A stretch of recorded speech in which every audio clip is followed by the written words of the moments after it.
Kisah seorang kakek rela luntang-lantung mencari pekerjaan demi membahagiakan cucu kesayangannya viral di media sosial. Sang kakek rela mendatangi satu pintu ke pintu warga, berharap bisa bekerja apapun meski hanya dibayar seikhlasnya. Kakek tua tersebut ingin membelikan hadiah untuk cucunya yang akan sunat, makanya dia rela kerja apapun. Lantas bagaimana kisah sang kakek selengkapnya?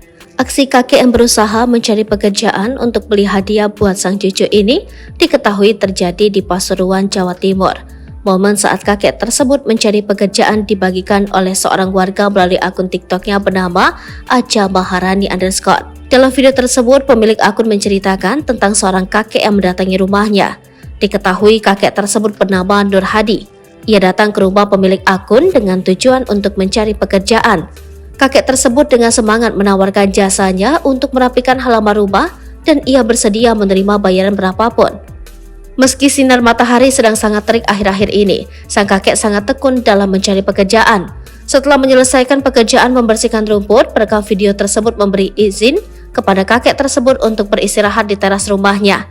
Saat diberi makanan dan minuman, kakek ini menceritakan bahwa ia bekerja dengan tujuan memberikan hadiah kepada cucunya yang akan menjalani sunat. Biasanya Mbah Nur Hadi bekerja di sawah. Namun karena sedang sulit mencari pekerjaan di sawah, akhirnya ia mencoba peruntungan dengan mencari pekerjaan di rumah-rumah warga. Mbah Nur Hadi juga menceritakan bahwa ia memiliki 3 anak yang sudah menikah dan rumah mereka berjauhan. Ia juga menceritakan bahwa istrinya bekerja sebagai tukang pijat bayi. Video ini menjadi viral dan mendapatkan banyak komentar dari netizen yang merasa tersentuh oleh perjuangan Mbah Nur Hadi.